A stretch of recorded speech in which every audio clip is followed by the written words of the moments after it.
Hello' everyone.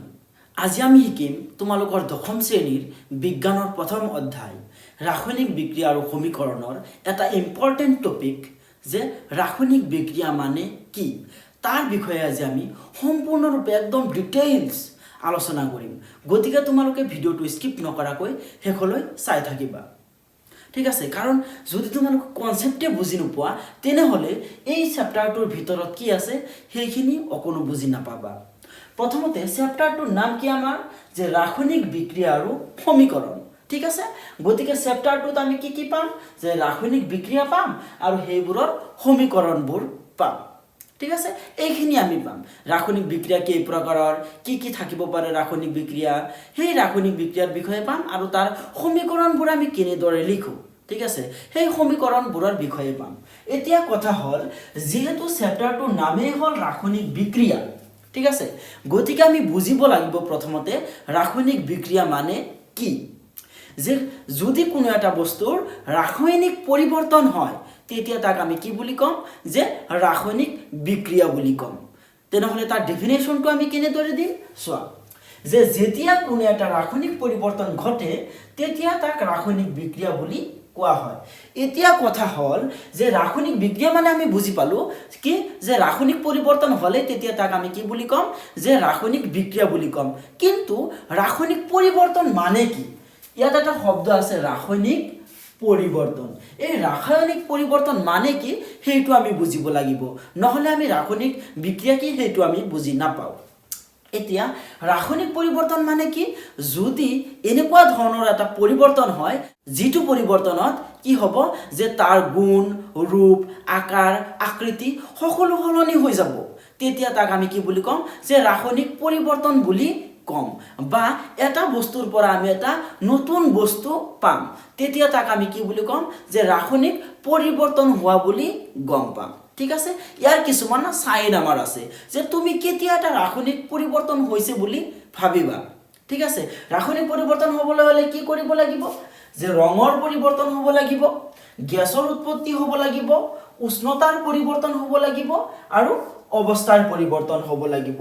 এতিয়া তুমি যিকোনো এটা বস্তু যদি পৰিৱৰ্তন তোমালোকে লক্ষ্য কৰা তেনেহ'লে এই চাৰিটাৰ যিকোনো এটা যদি থাকে যে এই চাৰিটাৰ যিকোনো এটা যদি পৰিৱৰ্তন হয় লগে লগে তুমি কি ভাবিবা যে বস্তুটোত কি হৈছে ৰাসায়নিক পৰিৱৰ্তন হৈছে, অৰ্থাৎ তাত এটা ৰাসায়নিক বিক্ৰিয়া সংঘটিত হৈছে। যেনেকুৱাকৈ আমি এটা উদাহৰণ ল'ব পাৰোঁ কাগজৰ দহন, ঠিক আছে?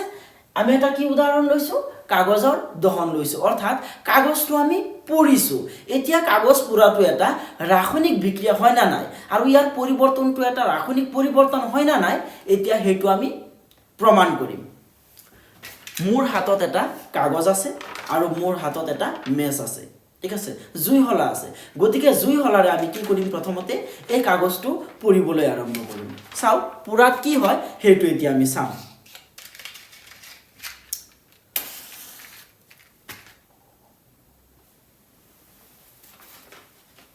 এইটো জুই শলাটো লগাই দিছোঁ ইয়াত কি হৈ আছে যে আমাৰ কাগজটো পৰি আছে, ঠিক আছে? আৰু তোমালোকে দেখা পাইছা ইয়াত বহুত উত্তাপৰো উৎপন্ন হৈছে, আমাৰ ছাইবিলাক তলত পৰি আছে, ঠিক আছে? ইয়াত আমাৰ কি হৈ আছে যে কাগজটো দহন হৈ আছে অৰ্থাৎ পুৰি আছে। প্ৰথমতে আমি এইটো চাই লওঁ যে ইয়াত কি হয় ৰিয়েকশ্যনটো কি হৈ আছে, ঠিক আছে? ইয়াত কি ৰাসায়নিক পৰিৱৰ্তন হৈ আছে সেইটো আমি চাম। আমাৰ কাগজটো সম্পূৰ্ণৰূপে দহন হৈ গ'ল, ইয়াক মই পেলাই দিছোঁ। এতিয়া কথা হ'ল তোমালোকে এই কাগজৰ দহনত কি লক্ষ্য কৰিলা। প্ৰথমতে ইয়াত কি হৈছে কাগজটো প্ৰথমতে কেনেকুৱা ধৰণৰ আছিল যে বগা আছিল। যেতিয়া মই জুই জ্বলাই দিলোঁ তেতিয়া কাগজটো পুৰি কেনেকুৱা বৰণৰ হ'ল যে কলা বৰণৰ হ'ল, অৰ্থাৎ ইয়াৰ পৰা আমি কি ক'ব পাৰোঁ যে এই কাগজ দহনৰ ক্ষেত্ৰত আমাৰ কি হৈছে যে ৰঙৰ পৰিৱৰ্তন হৈছে, ঠিক আছে?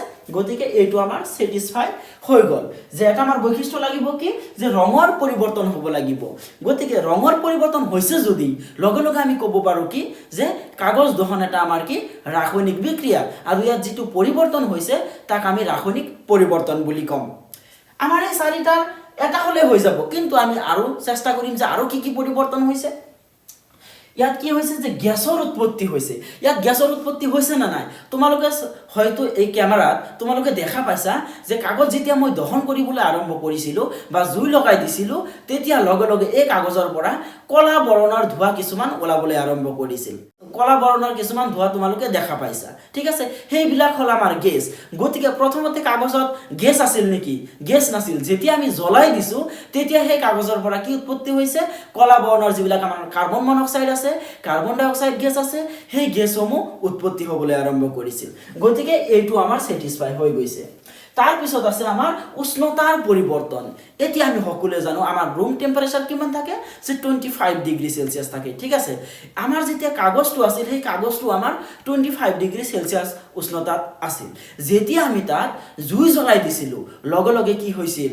যে তাত জুই লাগি গৈছিল আৰু তাত উত্তাপৰ উৎপন্ন হৈছিল, অৰ্থাৎ তাপৰ উৎপন্ন হৈছিল, অৰ্থাৎ উষ্ণতাৰ উৎপন্ন হৈছিল। গতিকে যিহেতু উষ্ণতাৰ উৎপন্ন হৈছে গতিকে আমি কি ক'ব পাৰোঁ? সেইটো এটা আমাৰ ৰাসায়নিক বিক্ৰিয়া বা যিটো আমাৰ কাগজৰ দহন হৈছে সেই পৰিৱৰ্তনটো, বগা কাগজটো আমাৰ ছাইলৈ পৰিৱৰ্তন হৈছে, সেই পৰিৱৰ্তনটো আমাৰ কি হ'ব? যে ৰাসায়নিক পৰিৱৰ্তন হ'ব। গতিকে এইটো আমাৰ কি হ'ল? যে উষ্ণতাৰ পৰিৱৰ্তন, এইটো আমাৰ ছেটিছফাই হ'ল। এতিয়া হ'ল আমাৰ অৱস্থাৰ পৰিৱৰ্তন। এতিয়া অৱস্থা তোমালোকে পাইছিলা ক্লাছ 9ত। অৱস্থা কেই প্ৰকাৰৰ থাকে পদাৰ্থ এটা? যে 3 প্ৰকাৰৰ থাকে। এটা হ'ল আমাৰ গোটা অৱস্থা, এটা জুলীয়া অৱস্থা আৰু এটা গেছীয় অৱস্থা, ঠিক আছে। যেতিয়া আমাৰ কাগজটো কৰা হাতত আছিল তেতিয়া কাগজটো কৰা কেনেকুৱা আছিল? যে গোটা আছিল। যেতিয়া ইয়াক পুৰি দিয়া হ'ল ই কিহলৈ পৰিৱৰ্তন হ'ল? ছাইলৈ পৰিৱৰ্তন হ'ল। এতিয়া ছাইক যেতিয়া আমি হাতেৰে মোহাৰি দিম তেতিয়া ই কিহলৈ পৰিৱৰ্তন হ'ব? যে গেছলৈ পৰিৱৰ্তন হ'ব, ঠিক আছে। গেছীয় অৱস্থা প্ৰাপ্ত হ'ব। তাৰ মানে ইয়াত কি হৈছে আমাৰ? যে অৱস্থাৰো পৰিৱৰ্তন হৈছে। গতিকে এইটো বৈশিষ্ট্য আমাৰ কি হৈছে? ছেটিছফাই হৈছে। গতিকে আমি কি ক'ব পাৰোঁ? যে কাগজৰ দহন এটা আমাৰ কি? ৰাসায়নিক বিক্ৰিয়া, আৰু এই দহনটো আমাৰ এটা ৰাসায়নিক পৰিৱৰ্তন, ঠিক আছে। গতিকে আজি আমি কি গম পালোঁ? যে ৰাসায়নিক বিক্ৰিয়া মানে কি? যদি কোনো এটা বস্তুৰ কি হয়? ৰাসায়নিক পৰিৱৰ্তন হয় তেতিয়া তাক আমি কি বুলি ক'ম? যে ৰাসায়নিক বিক্ৰিয়া বুলি ক'ম। তোমালোকে নিশ্চয় ৰাসায়নিক পৰিৱৰ্তন আৰু ৰাসায়নিক বিক্ৰিয়াটো বুজি পালা, ঠিক আছে। আমি উদাহৰণ দিছিলোঁ কি? কাগজৰ দহন। তাৰপিছত আছে খাদ্যবস্তু ৰন্ধন। এতিয়া মইতো খাদ্যবস্তু এই ভিডিঅ'টোত ৰান্ধি দেখুৱাব নোৱাৰোঁ। গতিকে তোমালোকে জানাই যেতিয়া আমি খাদ্যবস্তু সিজাবলৈ আৰম্ভ কৰিম, অৰ্থাৎ ৰান্ধিবলৈ আৰম্ভ কৰিম, তেতিয়া এই গোটা অৱস্থাৰ পৰা অলপ আমাৰ কি হ'ব? কোমলীয়া অৱস্থালৈ প্ৰাপ্ত হ'ব, ঠিক আছে। আৰু ইয়াৰ সোৱাদৰো আমাৰ কি হ'ব? পৰিৱৰ্তন হ'ব, ৰঙৰ পৰিৱৰ্তন হ'ব, তাৰ পৰা আমাৰ কি হ'ব? ধোঁৱা ওলাব, ঠিক আছে। গতিকে গেছৰো পৰিৱৰ্তন হ'ব। প্ৰথমতে চাউলখিনি আমাৰ ঠাণ্ডা থাকে, যেতিয়া আমি ৰান্ধো তেতিয়া ই কি হয়? গৰম হয়। গতিকে আমি কি ক'ব পাৰোঁ? ইয়াতো আমাৰ কি হৈছে? ৰাসায়নিক পৰিৱৰ্তন হৈছে। আৰু ৰন্ধা কাৰ্যটো আমাৰ এটা কি? ৰাসায়নিক বিক্ৰিয়া। তাৰপিছত আৰু এটা উদাহৰণ দিছোঁ ইয়াত মই, খাদ্যৰ হজম। এতিয়া আমি যে খাদ্য বস্তু এটা খাওঁ, ঠিক আছে। খাদ্য বস্তু মই খালোঁ, খোৱাৰ পিছত মই কি কৰোঁ? চুবাওঁ।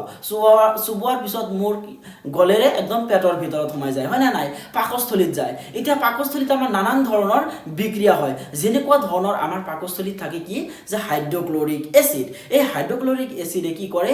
খাদ্য বস্তুবোৰ হজম কৰাত সহায় কৰে। এতিয়া এচিডে কি কৰিব? এই গোটা বস্তুবিলাক যিবিলাক আমি খাদ্য খালোঁ সেইবিলাক আমাৰ সৰল পৰ্যায়লৈ নিবলৈ চেষ্টা কৰিব। যেতিয়া এই আমাৰ খাদ্য বস্তু সৰল পদাৰ্থলৈ নিব তেতিয়া তাত যিটো পৰিৱৰ্তন হ'ব সেই পৰিৱৰ্তনক আমি কি বুলি ক'ম? যে ৰাসায়নিক পৰিৱৰ্তন। আৰু তাত যিটো বিক্ৰিয়া হ'ব তাক আমি কি বুলি ক'ম? যে ৰাসায়নিক বিক্ৰিয়া হৈছে, ঠিক আছে। ৰাসায়নিক বিক্ৰিয়া বুলি ক'ম। গতিকে আমি বুজি পালোঁ যে ৰাসায়নিক বিক্ৰিয়া মানে কি? যেতিয়া কোনো এটা বস্তু ৰাসায়নিক পৰিৱৰ্তন ঘটে তেতিয়া তাক আমি কি বুলি কওঁ? যে ৰাসায়নিক বিক্ৰিয়া বুলি কওঁ। আৰু এই ৰাসায়নিক বিক্ৰিয়া হ'বলৈ কিছুমান আমাৰ বৈশিষ্ট্য থাকিব লাগিব। যিকোনো এটা কণ্ডিশ্যন যদি এপ্লাই হয় লগে লগে তোমালোকে কি ভাবিবা? যে ইয়াত আমাৰ কি হৈছে? ৰাসায়নিক পৰিৱৰ্তন হৈছে। কি কি কণ্ডিশ্যন? যে ৰঙৰ পৰিৱৰ্তন হ'ব লাগিব, নহ'লে গেছৰ উৎপত্তি হ'ব লাগিব, নহ'লে উষ্ণতাৰ পৰিৱৰ্তন হ'ব লাগিব, নহ'লে অৱস্থাৰ পৰিৱৰ্তন হ'ব লাগিব। আৰু এটা একদম প্ৰেক্টিকেলি এটা উদাহৰণ দিওঁ, তোমালোকে সকলোৱে চাইছা চাগেই। যেতিয়া আমি লুৰ বস্তু এটা খোলা ঠাইত থৈ দিওঁ তেতিয়া আমি কি দেখা পাওঁ? যে লুৰ ওপৰত আমাৰ কিছুমান মামৰে ধৰে, হয় না নাই?